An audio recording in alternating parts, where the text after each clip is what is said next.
अरे आग लगे, ये भी कोई जिंदगी है। सुबह से चिल्लम चिल्ली पुकार सुन के मैं तो तंग आ गई हूँ। अरे वो भी क्या दिन थे जब मैं गांव में रहा करती थी। पहले बड़ी सुखी थी मैं। पहले मेरी जिंदगी क्या थी और अब क्या हो गई है। शहर में तो लोग भेड़ बकरी की तरह जीते हैं। जीने का असली मजा तो गांव में है। क्यों, क्या हुआ माँ जी? आज गांव की बहुत याद आ रही है आपको? अरे हाँ बहू, शहर का जीना भी कोई जीना है। लोगों की आधी जिंदगी तो सड़कों के ट्रैफिक में निकल जाती है और यहाँ रखा ही क्या है। एक बात कहूँ, दिल्ली शहर अब पहले जैसा नहीं रहा। क्या माँ, जब देखो गांव के गुणगान गाती रहती हो।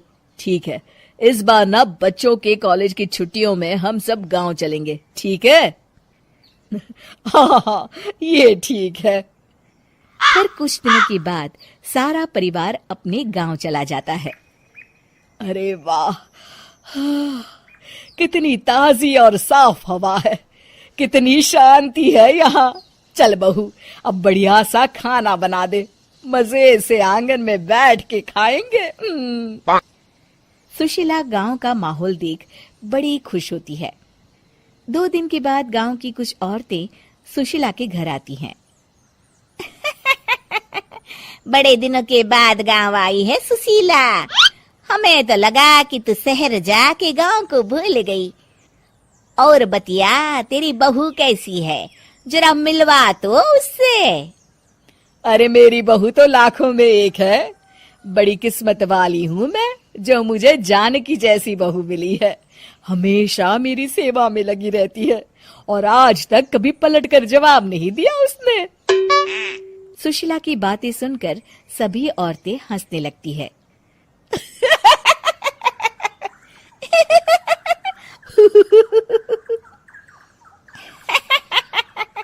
अरे कुछ भी बोले जा रही है।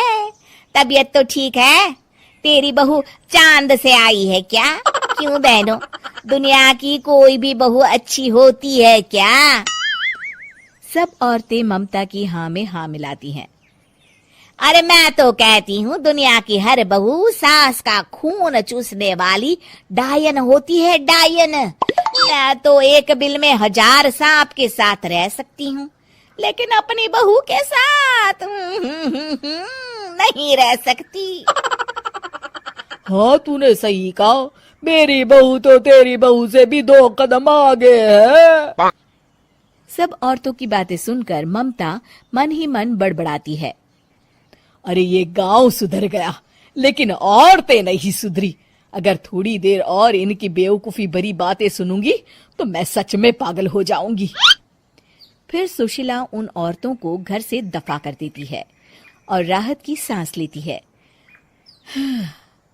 अरे बहू, जरा बाम लाके मेरे सर पर तो लगा दे। उन औरतों की फालतू बातें सुनकर मेरा सर चकरा गया है।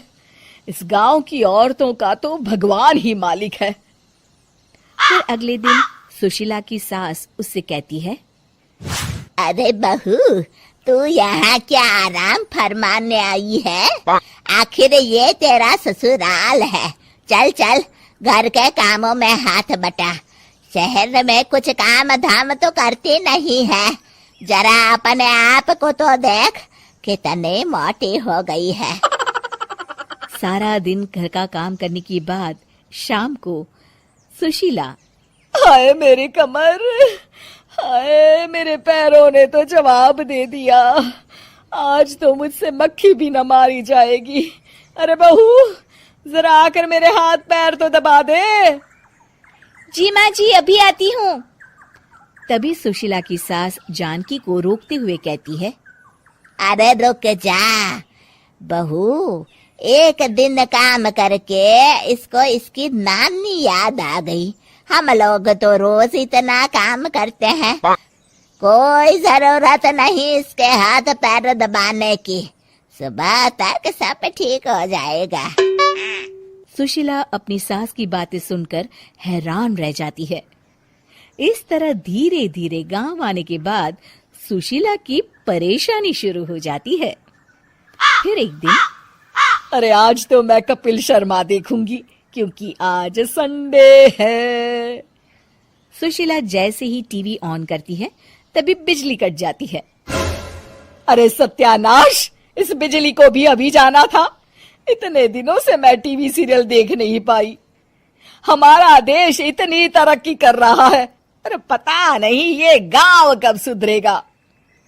अरे अब तो 2 दिनों के लिए बिजली को भूल जा, ये तो यहाँ रोज की बात है।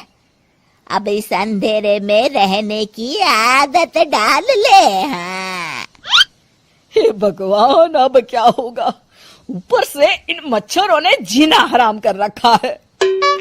दूसरी तरफ घर के काम कर करके और बिना किसी सुविधा के सुशीला तंग आ जाती है और उसे शहरी जीवन याद आने लगता है। क्यों माँ, मजा आ रहा है ना? अरे आपने ऐसी सूरत क्यों बना रखी है?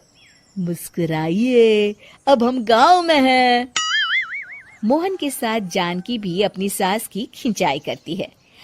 हाँ हाँ माँ जी, आप ही तो यहाँ की बड़ी तारीफ कर रही थी। फिर अभी तो कुछ ही दिन बीते हैं, वैसे भी अब तो आप यहीं रहने वाली है ना? अरे नहीं नहीं बहू, मैं एक दिन और यहाँ रुकी तो मर जाऊंगी। मुझे शहर ले चलो। क्या दिन थे, कितनी सुखी थी मैं वहां।